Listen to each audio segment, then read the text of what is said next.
When I say, who's the master? You say, no. What is up? Son of the King, the one and only. And I'm here to bring you my review for Naruto manga chapter 629? 629. Whatever. This will be a somber review. I'm very upset, as you can probably tell. And I guess the only thing I can start this video off with is that, Kubo, you are full of shit.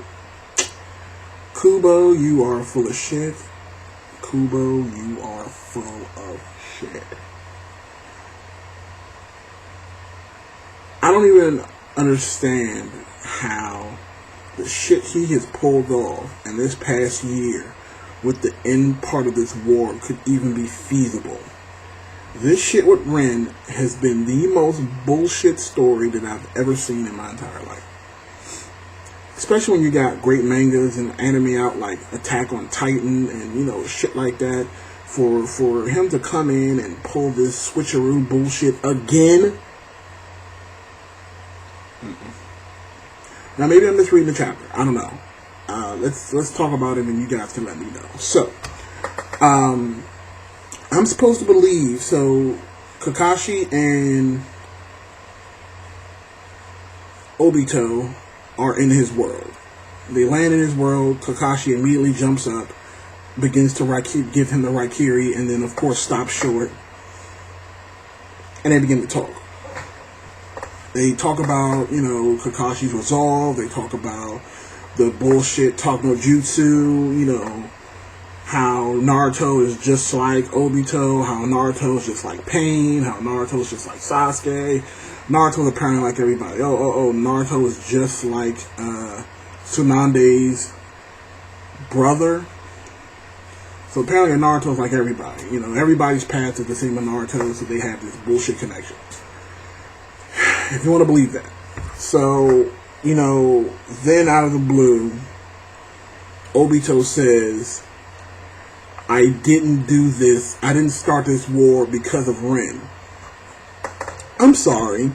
Say that again. Say that again so I can try to put together the puzzle pieces. So you show us about maybe 10 to 15 chapters back, give or take, a flashback of you witnessing Ren get Raikiri by Kakashi. Keep in mind, at that time, there was no enemy behind her when she did it. Like, or at least I don't think.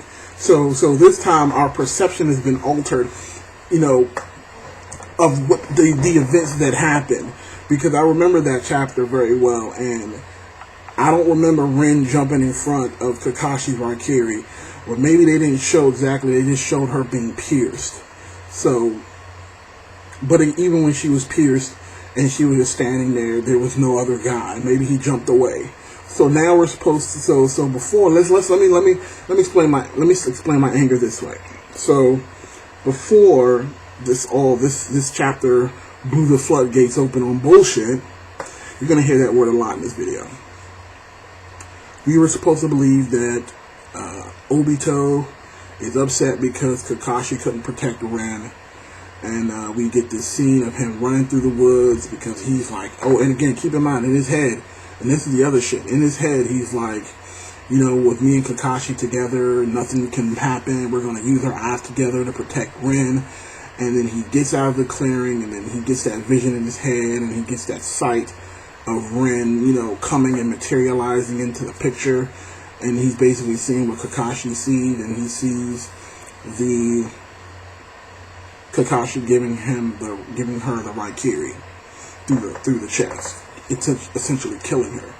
And then he goes crazy and does all the shit that he does. But even if I skip the whole fact that, you know, of what really happened, the way they explained it the first time around is like he had no idea what really happened. He only saw Kakashi spearing Ren and thought that he killed Ren and whatever the case may be. Now we're supposed to believe that he knew the entire fucking time why the hell Kakashi had to kill Rin. This wasn't Kakashi talking to Obito. This is Obito talking to Kakashi. So we're, again, supposed to believe out of the blue that he knew the entire time while Kakashi had to kill Rin. And for those, again, who had not read the chapter yet, apparently the hidden village in the mist kidnapped Rin and made her into the Two-Tails Jinchuriki, and they planned on releasing it somehow once she got back to the village to destroy it. Number one, why I have issues with that? What abilities did they possess to release the Two-Tails Jinchuriki? I thought she was in control of it, and it looked like Rin was a capable enough ninja to do that. Because in the same token, why couldn't any of the other Jinchuriki just be released in their respective villages at any time to get them, to destroy their respective villages? Why didn't the Eight Tails go crazy? Why didn't the Seven, or why didn't any of the other Jinchurikis just be released? They all had seals.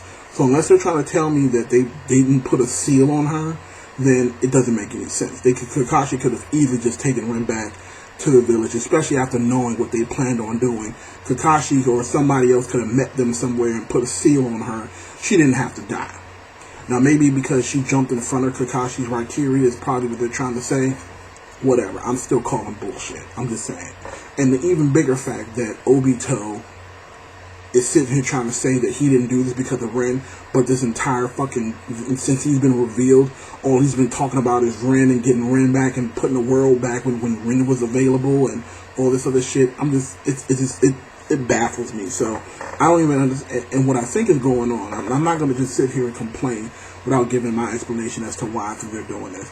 I think Kubo realized the backlash that came when he revealed the first time around what were the motivations of Obito. And I think he was just like, we need to make him a more menacing character. Like, that's the only logical explanation that I can think of. I'm like, so what they're doing is now they're trying to fix and clean up the bullshit that they've already put out by trying to make it seem like Obito is not doing this about Rin, or it's not just about Rin. He has more sinister plans. So he's a bigger villain than we originally thought. He can't be talked no jutsu because this isn't just about Kakashi killing Rin for the sake of the village. This is some more sinister plan. I mean, again, this is the only thing I can think of, because other than that, it's bullshit. See, there's that word again. Well, let me just move away a little bit and talk a little bit about the rest of the chapter. The Ten Tails is going wild. He's creating storms. He's creating all this havoc. And Naruto's completely out of chakra, because when the Ten Tails dropped down, he pretty much annihilated the entire playing field, and Naruto had to protect his friends. So in doing so, he essentially is drained of his chakra. But then something interesting happens. He's having a vision. It looks like he's trying to gather chakra, and we see all these different faces. It's the faces of all the tailed beasts, and all of a sudden there's this brief glimpse of the sage himself. So this also brings up another revelation, in my opinion. To me, I think at the end, Naruto will probably unlock full, sage abilities. And he'll probably, release the Jinchuriki or whatever the case may be. I don't know. I don't want to think that far ahead. But that brief glimpse of the sage tells you a lot. He's going to probably unlock another power. Now, we sat here and talked about all the Ijutsus that Sasuke got. Naruto's starting to get abilities out the asshole. And I got to tell you, this fight between Sasuke and Naruto is looking further and further of a possibility. Because I promise you, we all know what's going to happen. His dad already said, he has a gift for Naruto. Naruto's out of chakra. The only other thing that can happen is his dad shows up and gives him the rest of the chakra from the Nine Tails. And once he unlocks the full chakra from the Nine Tails, he's probably going to turn into the full sage. Or the Six Pass. And he's probably going to get his own modified Rinnegan, whatever the case may be. And then he'll probably be able to control the Ten Tails and stop it. That's what I think is going to happen. I'm going to put that out there right now. I think Naruto's going to get the other half of the Nine Tails chakra from his dad. It'll fully unlock the Sage of the Six Pass that's inside of him, because he can learn all the names of all the Ten Tails, all the other beasts.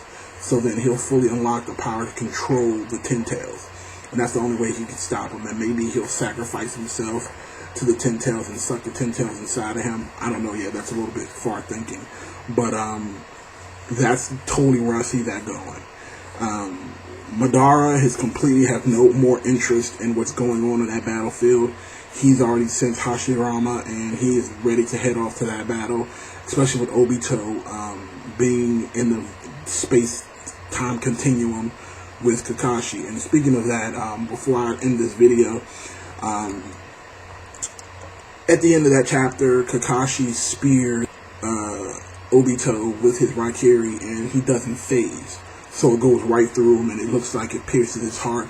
You know, Obito says, "I don't have a heart," you know, blah, blah, blah. Here's the thing with that. My theory on that is we're in Obito's world. So it's almost like being in some sort of genjutsu. I don't think that he can be hurt in this world. I don't think that he can be hurt or killed in this world as long as his full body is in that world. So he's not exactly phasing, but I don't think he can be killed while he's in that world. This is the only main reason why he's able to still talk when, you know, he has a huge hole where his heart should be. So, you know, that clearly explains why he's able to still talk after Kakashi ran him through. He's not phasing like he was before, because his body would show up in the real world again, and, you know, he doesn't want to be susceptible to any attacks. So I think as long as he's in his full world, his full body, I don't think he can be hurt. Again, like I said, I don't want to rate this. I want to get more information. Like, if I'm going based off of the information they just gave me, I'm going to probably have to give this chapter maybe. You know what? I'll still give it a 3. I'll give it a 3 out of 5. That's the best I could do. It was interesting to see the whole stage situation with Naruto. I was really upset about this whole Ren shit, but they need to explain more information before I fully, you know, dive in and just, you know, say what I have to say about that. But, you know, my stance still is that this is bullshit. I mean, someone has to explain to me what other explanation could they be for them switching this shit and doing a full 180. But let me know, comment section below. You know the deal. Thumbs up the video. It definitely helps me out. And subscribe to my channel. Shout out to King, one and only. Have a good one.